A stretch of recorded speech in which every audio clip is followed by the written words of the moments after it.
नवीन उच्च माध्यमिक विद्यालय के ऑनलाइन क्लास में फिर से आपका हार्दिक अभिनंदन। मैं भंवर सिंह विद्वाल, ज्योग्राफी टीचर। आज हमें कक्षा 12 का भूगोल का लेसन नंबर 6 जो महत्वपूर्ण लेसन है मानव अधिवास, इसके बारे में अध्ययन करेंगे। और इसमें बोर्ड से परीक्षा के अंतर्गत 4 अंक के प्रश्न आते हैं, 2 1 नंबर के और 1 2 नंबर के। तो इसलिए ये 6 नंबर का जो पाठ है, अकेला पाठ ही 6 अंक का है। मानव अधिवास, देखिए मानव अधिवास कहते हैं मानव बस्तियों को। अब अधिवास को देखिए, सबसे पहले आवास कहते हैं घर को। आवास होता है घर। अब घर किसी बस्ती में बसे होते हैं, किसी गांव में बसे होते हैं, किसी नगर में बसे होते हैं। आप गांव की बात करते हैं, जैसे गांव के अंतर्गत जो घर बसे होते हैं, तो सभी घर, जैसे कोई किसी के पास में छोटा घर रहता है, किसी के पास में बड़ा घर रहता है, किसी के पास में छप्पर रहते हैं, किसी के पास में पाटौर रहती है।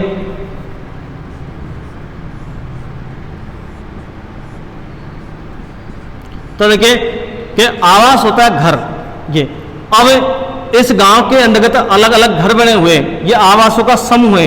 तो देखिए रखने की आवश्यकता नहीं है, इसी से पता चला है आवासों का संगठित समूह। आवासों का संगठित समूह अधिवास कहलाता है। आवासों का संगठित समूह अधिवास कहलाता है। या फिर गांव के अंदर देखेंगे तो जो घर दिख रहे हैं विभिन्न आकार के, कोई छोटा घर है, कोई मध्यम है, कोई बड़ा है, और विभिन्न प्रकार के घर हैं। जैसे किसी के पास पक्का मकान है, कहीं छप्पर है, कहीं पाटौर है, तो प्रकार भी अलग हो गया। तो इससे देखिए कि विभिन्न आकार एवं प्रकार के घरों का समूह। विभिन्न आकार एवं प्रकार के घरों का समूह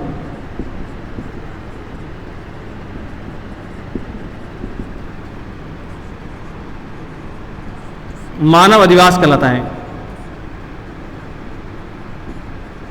तो इसमें रटने की आवश्यकता नहीं है। देखिए इससे पता चला है इस डायग्राम से ही कि आवासों का संगठित समूह अधिवास कहलाता है। आवास यानी घरों का जो संगठित समूह है, यह अधिवास या मानव बस्ती कहलाता है। यह विभिन्न आकार एवं प्रकार के घरों का समूह मानव अधिवास कहलाता है। यह इसकी और परिभाषा देखते हैं तो मानव अधिवास या मानव बस्ती से अभिप्राय पृथ्वी के धरातल पर मानव द्वारा विकसित की गई उस आकर्षक संरचना से जिसका निर्माण व्यक्ति प्रकृति के सहयोग से करता है। प्रकृति जैसे ईंट, पत्थर, बजरी, सब प्रकृति से प्राप्त होता है, और जो किसी दूसरे प्रदेश से दिखाई दी जाती है, जो मनुष्य के रहने के लिए या अन्य कार्य के काम में आती है। तो देखिए 3 परिभाषाएं बताइए अभी मानव अधिवास की कि आवासों का संगठित समूह मानव अधिवास कहलाता है, या विभिन्न आकार एवं प्रकार के घरों का समूह मानव अधिवास कहलाता है, या मानव अधिवास से अभिप्राय पृथ्वी के धरातल पर मानव द्वारा विकसित की गई उस आकर्षक संरचना से है जिसका निर्माण व्यक्ति प्रकृति के सहयोग से करता है, जो मनुष्य के निवास करने के लिए, रहने के लिए या किसी कार्य करने के लिए काम में आती है। अब मनुष्य जो मानव अधिवासों का निर्माण करता है, किन उद्देश्यों को ध्यान में रखता है? क्या उद्देश्य होते हैं मानव अधिवासों के निर्माण के उद्देश्य? मानव अधिवासों के निर्माण के उद्देश्य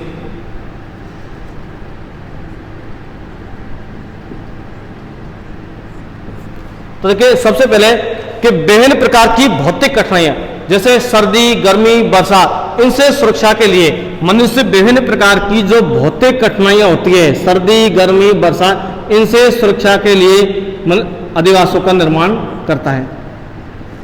इसके बाद में विभिन्न प्रकार के जंगली जानवर, क्योंकि मनुष्य जब प्रारंभिक अवस्था के अंदर गुफा में रहता था और गुफा में जंगली जानवरों से डर रहता था, तो इस प्रकार से विभिन्न प्रकार के जंगली जानवरों से सुरक्षा के लिए अधिवासों का निर्माण करता है। जंगली जानवरों से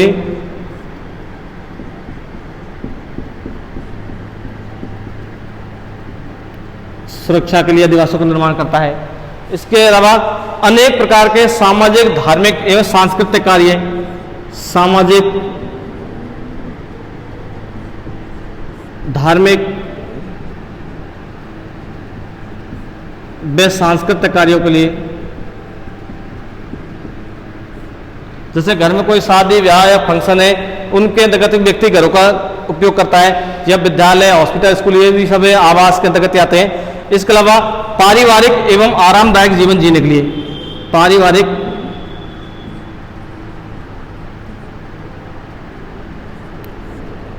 एवं आरामदायक जीवन जीने के लिए।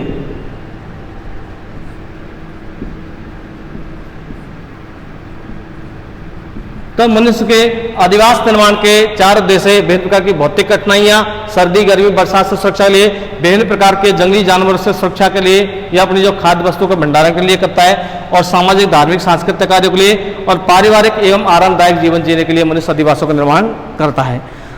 उत्पत्ति के आधार पर अधिवास 2 प्रकार के होते हैं। उत्पत्ति के आधार पर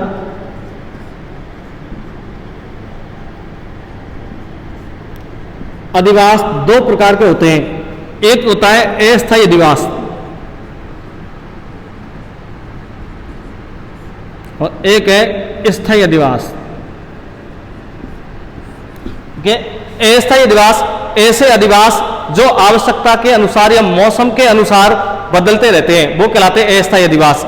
यानी कि मनुष्य जो पशु चराने वाले लोग होते हैं या जो आखेट या संग्रहण का कार्य करते हैं, जैसे एस्किमो जनजाति के लोग हैं जो इग्लू रहते हैं, या इसके अलावा बुशमैन जनजाति के लोग हैं जो तंबू बनाकर या झुग्गी झोंपड़ी बनाकर रहते हैं, या खिरगी जनजाति के लोग हैं ये भी झुग्गी झोंपड़ी बनाकर रहते हैं। तो जिन और राजस्थान के अंतर्गत एक जनजाति जैसे रेवाड़ी जनजाति है, ये जो मारवाड़ क्षेत्र के अंतर्गत पाई जाती है, वहाँ रेवाड़ी और बंजारे 2 जनजाति है। तो ये लोग क्या करते हैं कि पशुचारण का कार्य करते हैं। तो जो लोग आखेट का कार्य करते हैं, संग्रहण का कार्य करते हैं, पशुचारण का कार्य करते हैं, तो ये लोग इनकी आवश्यकता के अनुसार अपना जो निवास स्थान है या आवास क्षेत्र उसको बदलते रहते हैं। जैसे जहाँ पर शिकार का क्षेत्र है या पशुचारण का क्षेत्र है, वहाँ पर अपना घर बना लेते हैं। जब तक शिकार के लिए जानवर उपलब्ध होते हैं, पशुचारण के लिए जो क्षेत्र उपलब्ध होता है, तो अपना घर बना कर रहते हैं। जब वो क्षेत्र समाप्त हो जाता है, पशुचारण के लिए पशुचारण के लिए जो घास समाप्त हो जाती है, तो फिर दूसरी जगह ये लोग अपना आवास बना लेते हैं। तो इस प्रकार से जो अपना स्थान बदलते रहते हैं, दूसरे जगह घर बनाते रहते हैं, वो कहलाते हैं अस्थायी अधिवास।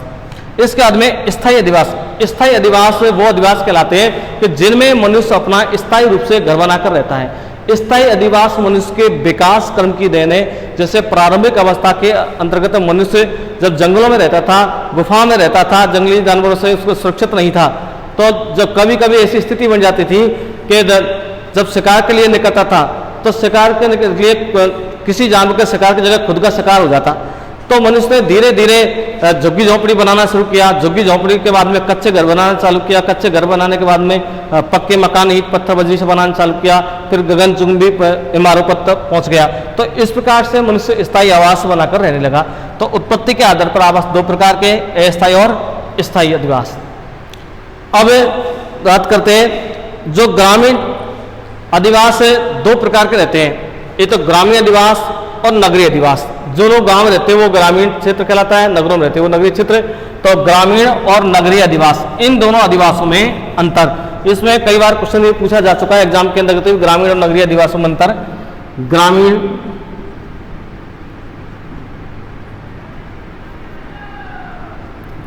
बे नगरीय अधिवासों में अंतर।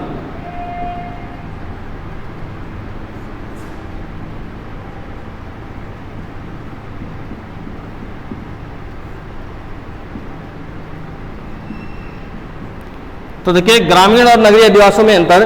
सबसे पहले व्यवसाय के आधार पर पहला पॉइंट रखते हैं व्यवसाय। तो व्यवसाय के आधार पर देखा जाए तो ग्रामीण अधिवासों के लोग प्राथमिक व्यवसाय में लगे होते हैं। ग्रामीण अधिवासों के लोग किसमें लगे होते हैं? प्राथमिक व्यवसाय में। प्राथमिक व्यवसाय जैसे आखेट करना, शिकार करना, लकड़ी काटना, पशु चराना, कृषि करना, इस तरह के व्यवसाय में लगे होते हैं। तो ग्रामीण अधिवासों के लोग प्राथमिक व्यवसाय में लगे होते हैं, जबकि नगरीय अधिवासों के लोग हैं ये द्वितीय, तृतीय, चतुर्थक व्यवसाय जैसे परिवहन, संचार, व्यापार, वाणिज्य, इस तरह के व्यवसाय में लगे होते हैं। इसके बाद में दूसरा आता है आकार के आधार पर। दूसरा आकार। तो ग्रामीण बस्तियां हैं आकार में छोटी होती है, ग्रामीण बस्ती आकार में छोटी होती है और इनमें घरों की संख्या कम होती है। और नगरीय बस्ती की बात करते हैं तो नगरीय बस्ती आकार में बड़ी होती है, इनमें घरों की संख्या अधिक होती है। इसके बाद में आवास के अलावा इनका जनसंख्या। तो ग्रामीण बस्तियों के अंतर्गत जनसंख्या कम होती है।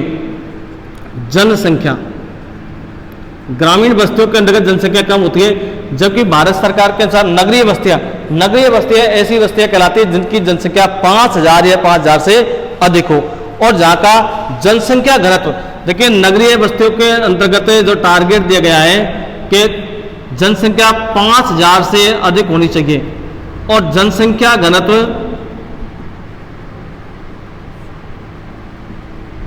400 व्यक्ति प्रति वर्ग किलोमीटर, ऐसा क्षेत्र जहां जनसंख्या 400 व्यक्ति प्रति वर्ग किलोमीटर से अधिक हो वो नगरीय बस्तियों की श्रेणी में आती है। तो नगरीय बस्तियों के अंतर्गत ग्रामीण बस्तियों में जनसंख्या कम होती है, जबकि नगरीय बस्तियों के अंतर्गत जनसंख्या 5000 से अधिक होती है और जनसंख्या घनत्व 400 व्यक्ति प्रति वर्ग किलोमीटर से अधिक होता है। रोजगार के साधन अगर ग्रामीण बस्तियों में देखा जाए तो रोजगार के साधन बहुत कम होते हैं। ग्रामीण बस्तियों के लोग केवल कृषि कार्य करते या मजदूरी करते, जिससे जनसंख्या का भरण पोषण भी नहीं हो पाता, जबकि नगरीय क्षेत्रों के अंतर्गत रोजगार के साधन अधिक होते हैं और ये बस्तियों में अधिक से अधिक जनसंख्या का भरण पोषण कर सकती है। इसके बाद में आधुनिक सुविधाएं,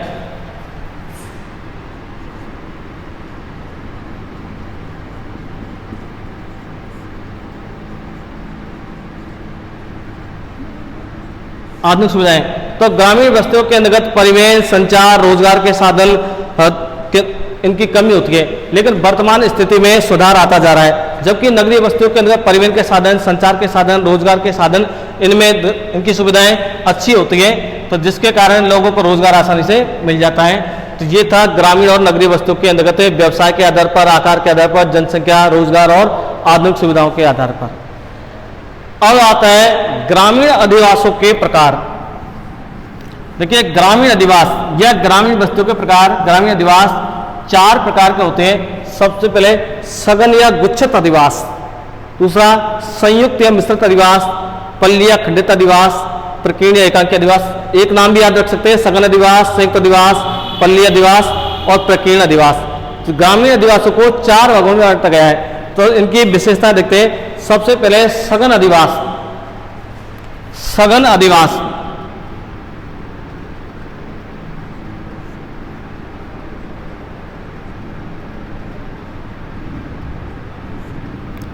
अब नाम से पता चला सघन, सघन का मतलब होता है कि ऐसे अधिवास है, ऐसी बस्तियां जिनमें घर पास पास होता है, ऐसी बस्तियां जिनमें घर बिल्कुल पास पास होता है वो कहलाते हैं सघन अधिवास। इन अधिवासों को संकेंद्रित, आकेंद्रित, संकुलित आदि नामों से जाना जाता है। तो सघन अधिवासों के अंतर्गत घर पास पास होते हैं। इन बस्तियों को संकेंद्रित, आकेंद्रित, संकुलित आदि नामों से जाना जाता है। ये अधिवास खेतों के मध्य, जैसे कोई खेत है, खेतों के मध्य किसी ऊंचे स्थान पर बसे होते हैं कि जहां उपजाऊ मैदान हो। खेतों के मध्य किसी ऊंचे स्थान पर बसे रहते हैं जहां उपजाऊ मैदान क्षेत्र हो। इसके अलावा इसमें खेत खलियान गांव से पृथक होते हैं, दूर होते हैं। गांव एक जगह बसे रहता है, खेत खलियान चारागाह दूर रहते हैं। इन बस्तियों में रहने वाले लोग सुख दुख में एक दूसरे का सहारा मिल जाता है, क्योंकि ग्रामीण बस्तियों के घर पास पास रहते हैं तो इन बस्तियों में सहयोग की भावना होती है और सुख दुख में एक दूसरे को सहारा मिल जाता है। प्राथमिक अवस्था के अंतर्गत इन बस्तियों में घरों की संख्या 40 से 50 होती है और बाद में इनकी संख्या 1500 तक पहुंच जाती है।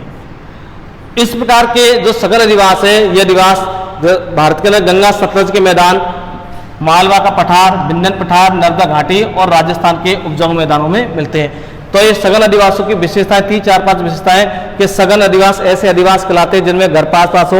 इन अधिवासों को संकेंद्रित, आकेंद्रित, संकुलित आदि नामों से जाना जाता है। ये अधिवास खेतों के मध्य किसी ऊंचे स्थान पर बसे रहते हैं और इनमें जो समतल भूमि हो। इसके अलावा चारागाह या जो पशुपालन के क्षेत्र है वो दूर होते हैं और इन अधिवासों में सुख दुख में एक दूसरे को सहारा मिल जाता है। किसी भी प्रकार के बाहरी आक्रमण का ये लोग मिलकर मुकाबला कर लेते हैं। प्राथमिक अवस्था में इन अधिवासों की संख्या 40 से 50 होती है, लेकिन बाद में इनकी 1500 तक पहुंच जाती है। और विशेष रूप से इनके क्षेत्र पूछे जाते हैं एग्जाम के अंतर्गत है। तो सघन अधिवास गंगा सतलज के मैदान, मालवा का पठार, विंध्यन पठार, नर्मदा घाटी, राजस्थान के उपजाऊ मैदानों में पाए जाते हैं। अब आते दूसरे अधिवास है संयुक्त या मिश्रित अधिवास। दूसरा अधिवास है संयुक्त या मिश्रित अधिवास।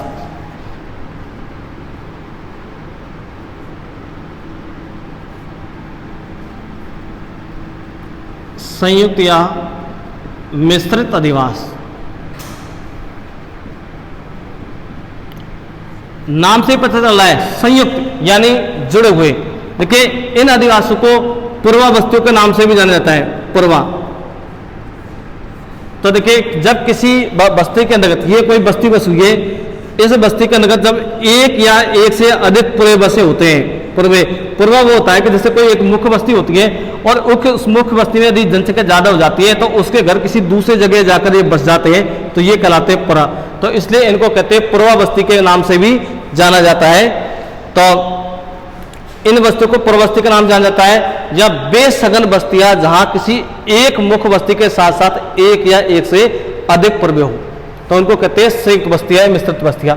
दूसरा, इन बस्तियों का विकास दो तरीके से होता है। एक तो क्या होता है कि दो बस्तियां हैं, एक बस्ती बस हुई है, दूसरी बस्ती इधर बस हुई है। जब इन बस्तियों के अंतर्गत लगातार घरों की संख्या बढ़ती जाती है, इधर से इन घरों की संख्या बढ़ रही है, इधर से इस बस्ती में घरों की संख्या बढ़ती जा रही है, तो एक समय ऐसा आता है कि दोनों बस्तियां जुड़ जाती है। तो इसलिए ये बस्तियां संयुक्त बस्तियों के नाम से भी जाना जाता है। तो एक तो इस प्रकार से होता है कि जब दो बस्तियां जुड़ जाती है। दूसरा होता है कि जैसे ये कोई बस्ती बसी हुई है, अब इस बस्ती के अंतर्गत कई लोग रहते हैं, इसमें से यदि कोई व्यक्ति किसी भी कारण से, या तो अपने मजबूरी के कारण या अपनी इच्छा से किसी दूसरी जगह जाकर घर बना लेता है, दूसरी जगह अपना घर बना लिया, फिर कुछ लोग और आकर बस गए, तो इस तरह से एक छोटी बस्ती रह जाती है, तो ये इस बस्ती का पूरा हो गया, तो इसलिए ये कहलाती है पूर्वा बस्ती या संयुक्त बस्तियां। इन बस्तियों का विकास किसी बड़े गांव के विखंडन के परिणामस्वरूप, जैसे कोई एक बड़ा गांव बसा हुआ है और इसका विखंडन हो गया, अलग अलग टुकड़े बन गए, तो उसके अलग अलग पूरे बन जाते हैं। इन बस्तियों के अंतर्गत जो गांव का जमींदार होता है या मुखिया होता है, वो गांव के बीचों बीच में रहता है, उसका घर बीचों बीच के अंतर्गत रहता है, और जो निम्न कार्यों में संलग्न लोग होते हैं उनके घर गांव के बाहर बसे होते हैं। इसके अलावा इन बस्तियों के ग्रामीण समाज के एक से एक, तो इन बस्तियों के राजस्थान के ये बस्तियां गुजरात के मैदान व राजस्थान के कुछ भाग तथा कोटा जिले के सांगोद तहसील का खुर्द गांव संयुक्त या पूर्व बस्ती के नाम से जाना जाता है। तो संयुक्त या मिश्रित अधिवास ऐसे अधिवास कहलाते हैं जिनमें एक मुख्य बस्ती के साथ साथ एक या एक से अधिक पूर्वी हो। इन बस्तियों का विकास किसी बड़े गांव के विखंडन के परिणामस्वरूप होता है, और ऐसी बस्तियों में दो तरह से होता है, या तो कोई दो बस्तियां एक साथ जुड़ जाती है, या किसी बस्ती में ग्रामीण समाज का कोई व्यक्ति स्वेच्छा से या बलपूर्वक, देखिए प्रवास से एक टॉपिक था, प्रवास के अंदर कोई व्यक्ति अपना स्थान बदलता है तो उसके दो कारण है, प्रतिकर्ष या अपकर्ष, यानी कोई व्यक्ति अपनी इच्छा से स्थान बदलता है या मजबूरी में बदलता है, तो कोई व्यक्ति स्वेच्छा से या बलपूर्वक किसी दूसरी जगह अपना घर बना लेता है, तो ये अलग से पूरा बन जाता है, तो इसलिए ये कहलाती है संयुक्त बस्तियां। इन बस्तियों में गांव का जो मुखिया होता है, जमींदार होता है, उसका घर बीचों बीच में होता है, और निम्न कार्यों में संलग्न लोगों का घर गांव से दूर होता है। इस प्रकार की बस्तियां गुजरात के मैदान में राजस्थान के कुछ भागों में पाई जाती है, और कोटा जिले के सांगोद तहसील का खुर्द गांव इसके बस्ती का उदाहरण है। अगली आती है पल्ली या खंडित अधिवास। तीसरा है पल्ली या खंडित अधिवास।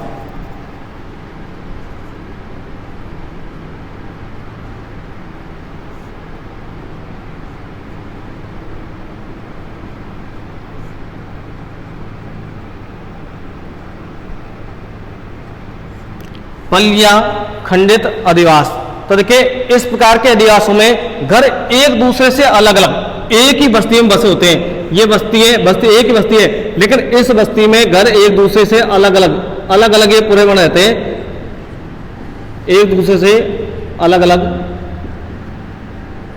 और एक ही बस्ती में बसे होते हैं।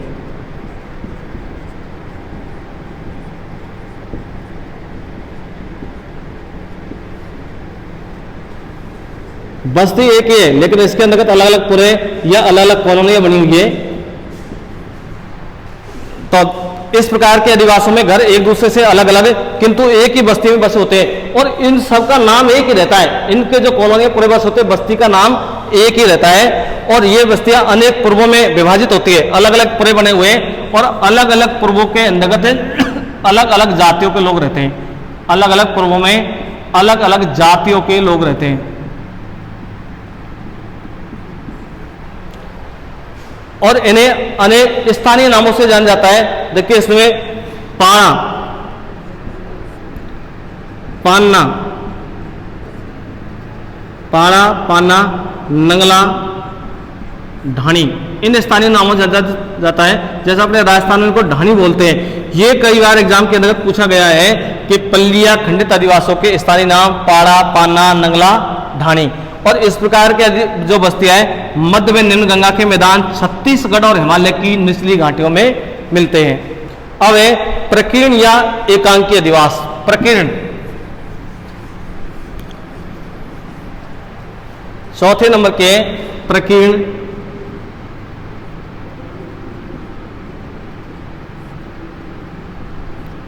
या एकांकी अधिवास।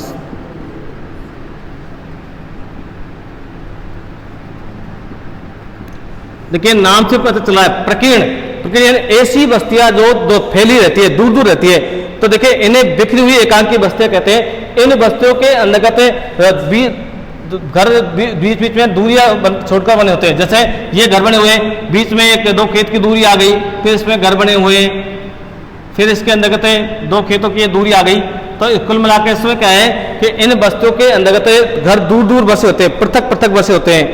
इन बस्तियों में रहने वाले लोग स्वतंत्र जीवन यापन करते हैं, इनमें कोई सहयोग की भावना नहीं होती है और इनमें कृषि कार्यों में संलग्न होते, ऊंच नीच की भावना होती है। इस प्रकार की बस्तियां यूएसए व कनाडा के प्रदेश, यूरेशिया के स्टेपेज, अर्जेंटीना के पंपास, ऑस्ट्रेलिया के डाउन्स, अफ्रीका के बेल्स और राजस्थान में उदयपुर, डूंगरपुर, प्रतापगढ़ इन क्षेत्रों के अंतर्गत मिलती है। तो इस प्रकार से ग्रामीण अधिवास चार प्रकार के थे: सघन अधिवास, संयुक्त अधिवास, पल्ली या खंडित अधिवास, प्रकीर्ण और एकांकी अधिवास। अब इनमें कंफ्यूजन सबसे ज्यादा एग्जाम होता है कि कई बार क्वेश्चन आता है कि ग्रामीण अधिवासों के प्रतिरूप समझाइए, तो प्रकार लिख देते हैं। तो इस प्रकार से ये विषय ध्यान रखना है। तो ये थे ग्रामीण अधिवासों के प्रकार। अब अध्ययन करते हैं ग्रामीण अधिवासों के प्रतिरूप। प्रतिरूप मतलब किस आकार में बसे हुए, उन बस्तियों की बनावट कैसी है। तो ग्रामीण अधिवासों के प्रतिरूप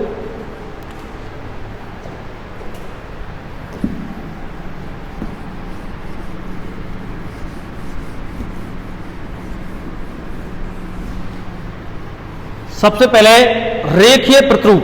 देखिए रेखीय प्रतिरूप क्या होता है कि जब पहला है रेखीय प्रतिरूप।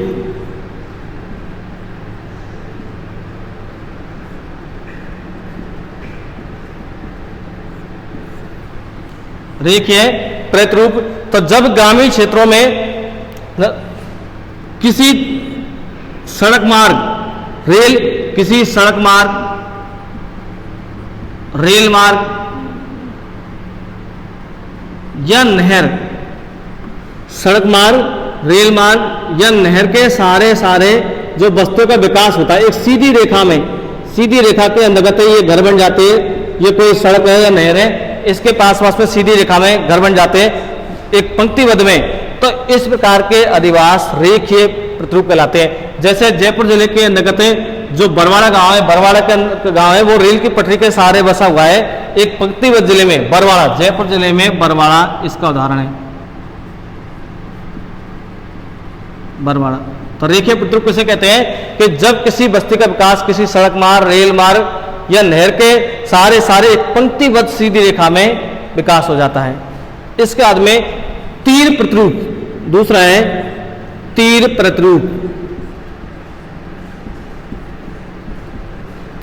तो इस प्रकार की बस्तियों का विकास किसी दोआब होता है, ये दो नदियां हैं, ये आकर मिलती है, ये दो नदियां आकर मिलती है, इसका क्षेत्र है या अंतरीप, ये भारत का जो दक्षिणतम क्षेत्र है, ये अंतरीप कहलाता है, कन्याकुमारी का जो तट है। तो इस अंतरीप के सारे जो घरों का विकास हो जाता है तो ये तीर प्रतिरूप, एक तीर की तरह आकार बन जाता है, तो ये कहलाता है तीर प्रतिरूप। तो देखिए जब बस्ती का विकास किसी अंतरीप के शीर्ष पर या दो आग के बीच कीप नुमा आकृति में, ये कीप नुमा आकृति के अंतर्गत जो बस्तियों का विकास होता है तो वो कहलाता है तीर प्रतिरूप। और इस प्रकार की बस्तियां भारत के अंतर्गत कन्याकुमारी और उड़ीसा में है, उड़ीसा। इसके बाद में त्रिभुजाकार प्रतिरूप, त्रिभुजाकार अगला है तीसरा त्रिभुजाकार प्रतिरूप।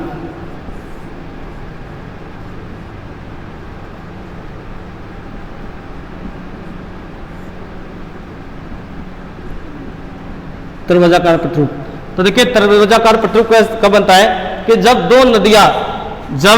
दो नदी या नहरें जो नदी, नहर या सड़कों का संगम होता है, और इन संगम के सारे सारे ये जो घरों का विकास हो जाता है। इस तरह से जब दो नदी, नहर या सड़क आकर मिलती है लेकिन एक दूसरे को काटती नहीं है, और इनके सारे जो बस्तियों का विकास होता है वो कहलाता है त्रिभुजाकार प्रतिरूप। अब आता है आयताकार या चौकपट्टी प्रतिरूप।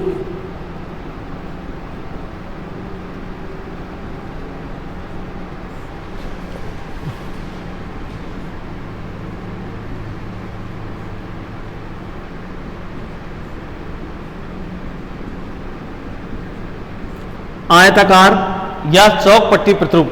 तो देखिए इस प्रकार की वस्तु का विकास कैसे होता है कि जब दो सड़कें एक दूसरे को समकोण पर काटती है, ये दो सड़कें एक दूसरे को समकोण पर काटती है और इनके सारे वस्तु का विकास हो जाता है।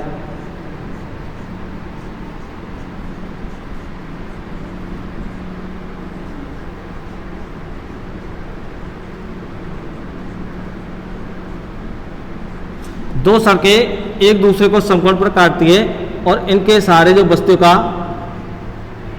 विकास हो जाता है। इनमें गलियां, लंबवत गलियों का निर्माण होता है। तो आयताकार चौकपट्टी प्रतिरूप क्या होता है कि जब दो सड़कें एक दूसरे को समकोण पर काटती है और उनके सारे वस्तु का विकास होता है और किनारे पर दोनों ओर गलियों का जो निर्माण हो जाता है तो वह आयताकार चौकपट्टी प्रतिरूप कहलाता है। अब है अरीय प्रतिरूप। अरीय प्रतिरूप, देखिए अरीय जैसे आरी के दांते रहते हैं, ये आरी, तो इसमें जो है विभिन्न दिशाओं से अलग अलग कच्ची या पक्की सड़कें आकर मिलती है। ये सड़कें आ रही है कच्ची पक्की, अलग अलग दिशाओं से अलग अलग सड़कें आकर बसती है और इनके सहारे बस्तियों का विकास हो जाता है, घर बन जाता है, तो ये कहलाता है अरीय प्रतिरूप। इसके बाद में वृत्ताकार प्रतिरूप। वृत्ताकार प्रतिरूप जब कोई तालाब, झील, जब कोई तालाब होता है, झील होता है, तो उसके सारे सारे वृत्ताकार रूप में जो घरों का विकास हो जाता है तो ये कहलाती है वृत्ताकार प्रतिरूप। इसके बाद में तारा प्रतिरूप। तारा प्रतिरूप, तारा प्रतिरूप क्या होता है कि जैसे ये गांव कोई मंदिर है, या कोई मस्जिद है, इसके सारे 5 अलग अलग दिशाओं से अलग अलग रास्ते जा रहे हैं, 5 रास्ते अलग अलग जा रहे हैं और इन रास्तों के सारे जो आदिवासियों का विकास हो जाता है, घर बन जाते हैं, तो गांव को दूर से देखने पर जो गांव का आकार है वो तारे की तरह दिखाई देता है, तो ये कहलाता है तारा प्रतिरूप। इसके बाद में पंखाकार प्रतिरूप।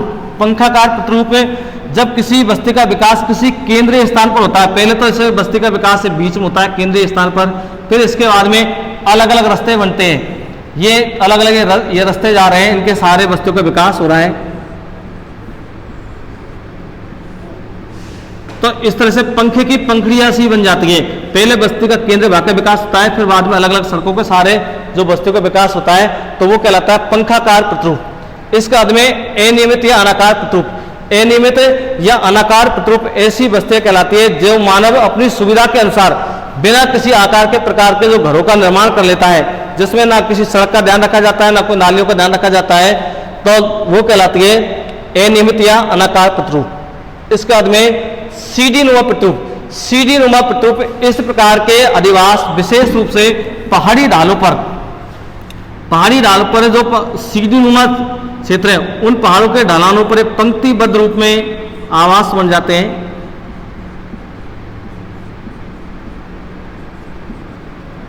तो ये कहलाते हैं सीढ़ी नुमा प्रतिरूप। तो इस प्रकार के अधिवास पर्वतीय ढालों पर मिलते हैं जिनमें घर पास पास सटे हुए होते हैं और पंक्तिबद्ध होते हैं, कई कतारों में होते हैं, और इस प्रकार के जो अधिवास है वो मुख्य रूप से हिमालय, आल्प्स पर्वत, राखी पर्वत और एंडीज पर्वत के पर्वतीय ढालों पर मिलते हैं।